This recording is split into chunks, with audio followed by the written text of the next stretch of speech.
கிறிஸ்துவுக்குள் பிரியமான சகோதரனே சகோதரியே, கர்த்தராகிய இயேசு கிறிஸ்துவின் நாமத்தில் அன்பின் வாழ்த்துக்கள்.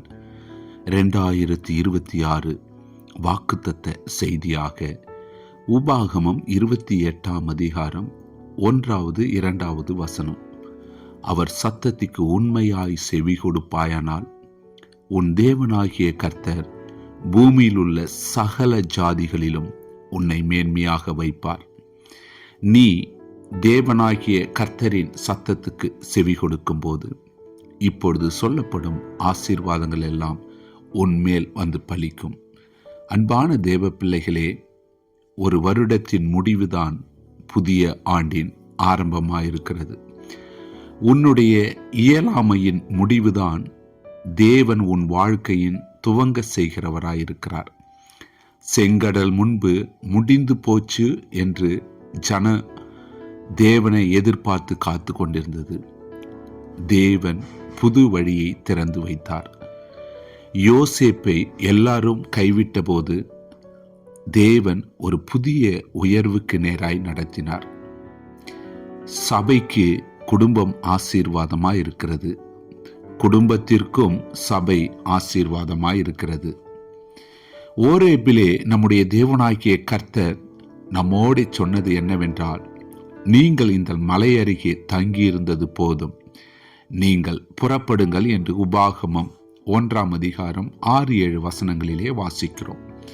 நீங்கள் புறப்பட்டு போய் எமோரியரின் மலை நாட்டையும் எல்லா சமனான வெளிகளையும் குன்றுகளையும் பள்ளத்தாக்குகளையும் தென் திசைகளையும் கடலோரத்தில் இருக்கிற கானானியரின் தேசத்தையும் ஐபிராத் நதி எனும் பெரிய நதி வரைக்கும் நீங்கள் போய் தேசத்தை உங்களுக்கு முன்பாக வைத்திருக்கிறேன், நீங்கள் தேசத்தை சுதந்தரித்துக் கொள்ளுங்கள் என்று சொன்னார்.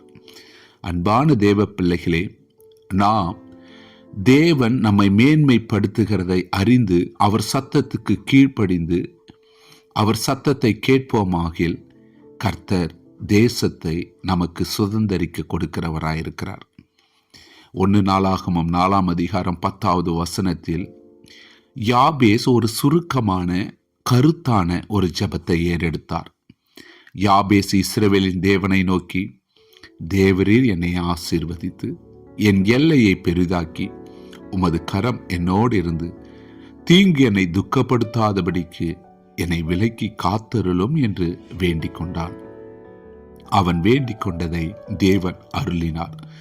அன்பான தேவ பிள்ளைகளே, ஆண்டவர் சொல்லுகிறார், என் ஆடுகள் என் சத்தத்துக்கு செவி கொடுக்கிறது, நான் அவைகளை அறிந்திருக்கிறேன், அவைகள் எனக்கு பின் செல்கிறது. தம்மை நோக்கி கூப்பிடுகிற யாவருக்கும், உண்மையாய் தேவனை நோக்கி கூப்பிடுகிற யாவருக்கும் கர்த்தர் சமீபமாயிருக்கிறார்.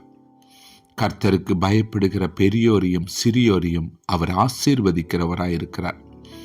கர்த்தருக்கு பயப்படுகிற மனுஷன் எவனோ அவனுக்கு தாம் தெரிந்து கொள்ளும் வழியை தேவன் போதிக்கிறார். அன்பான தேவ பிள்ளைகளே, ஆசீர்வதிக்கிற ஆசீர்வாதத்தின் பாத்திரம் கிறிஸ்துவின் இரத்தத்தின் ஐக்கியமாயிருக்கிறது. அந்த அப்பம் கிறிஸ்துவனுடைய சரீரமாயிருக்கிறது என்று அந்த ஆசீர்வாதத்தின் பாத்திரத்தை குறித்து தேவன் நம்மோடு பேசுகிறார். நாம் கர்த்தரை அறிந்திருப்பதும் அவரால் அறியப்பட்டிருப்பதுமே மெய்யான ஆசீர்வாதம். அன்பானவர்களே, தேவனுடைய அன்புக்கு எந்த ஒரு நிபந்தனையும் கிடையாது. ஆனால் அவருடைய ஆசீர்வாதங்கள் எல்லாம் நிபந்தனைகளுக்கு உட்பட்டவைகள். தேவன் ஆதாமிடம், நீ தோட்டத்தில் உள்ள எல்லா விருட்சங்களின் கனியையும் புசிக்கலாம், ஆனால் நன்மை தீமை அறியத்தக்க விருட்சத்தின் கனியை புசிக்க வேண்டாம் என்றார்.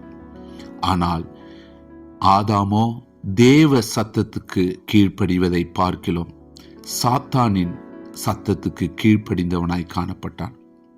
சாத்தான் புசிக்க சொன்ன கனிகளை பற்றி பேசவில்லை, தேவன் புசிக்க வேண்டாம் என்று சொன்ன கனியை குறித்து தீமையான காரியங்களை ஏவாளிடம் பேசினதை பார்க்கிறோம். தேவன் மனிதனுக்கு கொடுத்த எல்லா ஆசீர்வாதங்களையும் நினைவுபடுத்தாமல் தேவன் கொடுக்காத மனிதனுக்கு விலக்கின ஒன்றை மட்டும் குறையாக சுட்டி காட்டினான். தேவன் மனிதனுக்கு வைத்திருந்த உன்னதமான மேன்மையான ஆசீர்வாதங்களை உணர்ந்து கொள்ள முடியாதபடி சாத்தான் ஏவாளின் இருதயத்தை வஞ்சித்தான். ஏவாள் தேவன் கொடுத்த ஆசீர்வாதத்தை எண்ணி பார்க்கவில்லை, தேவனுடைய திட்டத்தை நினைக்கவில்லை. மாறாக ஏவாளின் இருதயம் அந்த விலக்கப்பட்டதையே நோக்கி பார்க்கிறது.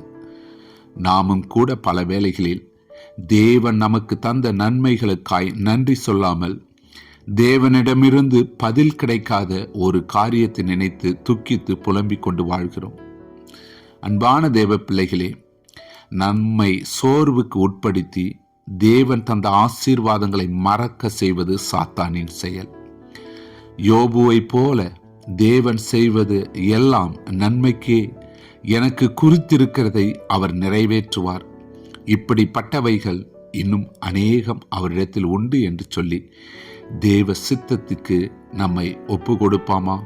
அல்லது சாத்தான் நம்மை மோசம் போக்காதபடி நாம் எச்சரிக்கையாய் இருப்போம். அவர் சத்தத்துக்கு உண்மையாய் செவி கொடுக்கும் போதும் ஆசீர்வாதம் இன்னும் பொக்கிஷ சாலை நமக்காக தேவன் திறக்கிறவராயிருக்கிறார். கர்த்தருடைய பணிக்கென்று நீங்கள் விதைக்கும் போது வானத்தின் பலகனிகளாகிய பரலோக பொக்கிஷ சாலை உங்களை காய்த்திருக்கும். அன்பான தேவ பிள்ளைகளே, கர்த்தர் உபாகமம் 28ஆம் அதிகாரம் 1, 2 வசனத்தில் அவர் சத்தத்துக்கு கவனமாய் நாம் செவி கொடுக்கிறவராய் காணப்பட வேண்டும். அப்படி கவனமாய் செவி கொடுக்கும்போது கர்த்தர் உன்னை மேன்மையாக வைப்பார். அங்கு 1வது வசனத்திலிருந்து 14வது வசனம் வரையில இருக்கிற அந்த ஆசீர்வாதங்கள் எல்லாம் நம்மேல் வந்து பலிக்கிறதா இருக்கிறது. அந்த ஆசீர்வாதம் நம் வாழ்க்கையிலே வந்து நமக்கு பலன் கொடுக்கிறதா இருக்கிறது. அன்பான தேவ பிள்ளைகளே, நாம் தேவனுக்கு முன்பாக அவர் சத்தத்துக்கு நாம் செவி கொடுக்க நாம் முற்படும்போது கர்த்தர் நம்மை மேன்மையாக வைப்பார். அவர் நன்மை செய்கிறவர்களை கர்த்தர் மேன்மைப்படுத்துவார் என்று வேதம் சொல்லுகிறது. பலியை தேவனுக்கு செலுத்துகிறவர்களை கர்த்தர் மேன்மைப்படுத்துவார். யோசேப்பு கர்த்தரை நேசித்து பாவத்துக்கு தன்னை விலக்கி பாதுகாத்து கண்ட போது முழு எகிப்திலும் மேன்மையாக யோசேப்பை கர்த்தர் உயர்த்தினார். அவருடைய சொந்த சகோதரர்களும் தகப்பனும் அவரை தேடி வந்து அவருக்கு முன்பாக வணங்க செய்தார். அவர் தன் குடும்பத்தார் எல்லாரையும் பராமரிக்கக்கூடிய அளவுக்கு உயர்ந்த நிலைமையிலே எகிப்தின் அதிகாரியாய் உயர்த்தப்பட்டிருந்தார். தேவ பிள்ளைகளே, கர்த்தருடைய கட்டளைகளின்படி எல்லாம் செய்து அவருடைய சத்தத்துக்கு செவி கொடுப்பீர்களானால் இன்றைக்கு நீங்கள் இருக்கிற நிலைமையிலிருந்து அவர் உங்களை உயர்த்தி 1000 மடங்கு கூடுதலாக ஆசீர்வதிப்பார். நிச்சயமாகவே உங்களை மேன்மையாக வைப்பார்.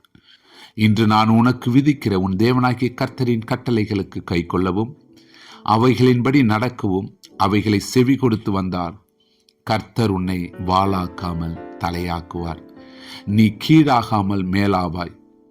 எவ்வளவு ஒடுக்கினார்களோ அவ்வளவாய் இஸ்ரவேல் ஜனங்கள் பலுகி பெருகினது போல நம் வாழ்க்கையிலும் கூட சத்துரு நம்மை ஒடுக்க நினைக்கும் போதெல்லாம் கர்த்தர் நம்மை ஆசீர்வதித்து உயர்த்த அவரால் கூடுமானதாயிருக்கிறது. அன்பான தேவ பிள்ளைகளே, பரலோக ஆசீர்வாதங்கள் எல்லாம் நம் வாழ்க்கையிலே வந்து பலிக்கும்படியாக உங்கள் வாழ்க்கையிலே காணப்படுகிற சகல சாபங்களும் ஆசீர்வாதமாய் மாற்றப்படும்படியாக வியாதியின் கட்டுகள், பில்லி சூனிய மாந்திரிக கட்டுகள், ஏவல் ஆவிகள் உடைந்து நொறுங்கும்படியாக, தோல்விகள் ஜெயமாக மாறும்படியாக, வருமானத்திலே பெருக்கத்தை நாம் காணும்படியாக, சந்ததியினுடைய வாழ்க்கையிலே தேவ ஆசீர்வாதங்கள் துளிர்க்கும்படியாக, தடைகள் விலகும்படியாக, அப்பமும் தண்ணீரும் ஆசீர்வதிக்கப்படும்படியாக, நம்முடைய களஞ்சியங்கள் எல்லாம் பூர்ணமாய் நிரம்பும்படியாக கர்த்தருக்குள் எப்பொழுதும் சந்தோஷமாயிருங்கள். உங்களுக்காக தேவ சமூகத்திலே அனுதினமும் தேவ சத்தத்தை கேட்டு கர்த்தர் என்னை மேன்மைப்படுத்துவார் என்று சொல்லி விசுவாச அறிக்கை செய்து யாபேசை போல சுருக்கமான கருத்தாய் ஜெபத்தை ஏறெடுப்போமானால் நம்மை போல ஆசீர்வாதம் பெற்ற சந்ததி இந்த பூமியில வேறு ஒன்றும் இல்லை. தேவ பிள்ளைகளை ஆசீர்வதிப்பது தேவனுக்கு பிரியம். நம்மையும் ஆசீர்வதித்து இந்த ஆண்டிலே நம்மை